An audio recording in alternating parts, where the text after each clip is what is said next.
ഇന്ന് 1 kg wait വരുന്നൊരു പിസ്ത കേക്കായിരുന്നു കേട്ടോ. അപ്പോൾ അതിനുവേണ്ടി പിസ്ത എല്ലാം നല്ല ക്രഷ് ചെയ്ത് കേക്കെല്ലാം ബേക്ക് ചെയ്ത് തണുക്കാനായിട്ട് വെച്ചിട്ടുണ്ടായിരുന്നു. അതിനുശേഷം നമുക്ക് ഐസിങ് ചെയ്ത് തുടങ്ങാം. ഇതൊരു ഹാർട്ട് ഷേപ്പിലുള്ള കേക്കാണ്. അത് വെഡിങ് ആനിവേഴ്സറി തീമിലല്ല, വെഡിങ് ആനിവേഴ്സറി കേക്കിന് വേണ്ടിയിട്ടുള്ള കേക്കായിരുന്നു കേട്ടോ. അപ്പോൾ അതിന് വേണ്ടിയിട്ട് ഗനാഷയായിട്ട് കണ്ടൻസ് മിൽക്കിൽ നമ്മൾ പിസ്ത എസൻസ് ഒഴിച്ചിട്ടാണ് വെറ്റ് ചെയ്തിട്ടുള്ളത്. പിന്നെ അതിൽ ഗനാഷയും നമ്മുടെ ചോപ്പ് ചെയ്തിരിക്കുന്ന പിസ്തയും കൂടെ ചേർത്തിട്ട് ഫുള്ള് ക്രം കോട്ട് ചെയ്ത് ഫ്രിഡ്ജിൽ വെച്ച് തണുത്തതിന് ശേഷമാണ് ഹാർട്ട് ഷേപ്പിൽ ഞാൻ കട്ട് ചെയ്തെടുത്തിട്ടുള്ളത്. രണ്ട് സൈഡിലും നന്നായിട്ട് അളന്നിട്ടാണ് കേട്ടോ കട്ട് ചെയ്തെടുത്തത്.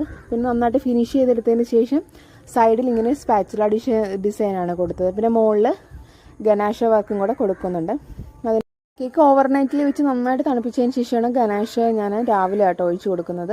അതെല്ലാം കഴിഞ്ഞ് കേക്കെല്ലാം ഡെക്കറേറ്റ് ചെയ്ത് നമ്മുടെ ആനിവേഴ്സറിയുടെ ടോപ്പറൊക്കെ വെച്ച് കൊടുത്ത് പിന്നെ ഹാർട്ട് ഷേപ്പിൽ അച്ഛൻ്റെ അമ്മയുടെ പേരും കൂടെ വെച്ച് കൊടുത്തിട്ടുണ്ട്. അതാണ് കേക്കിൻ്റെ ഫൈനലൊക്കെ ഇഷ്ടമെങ്കിൽ ലൈക്ക് ചെയ്യുക.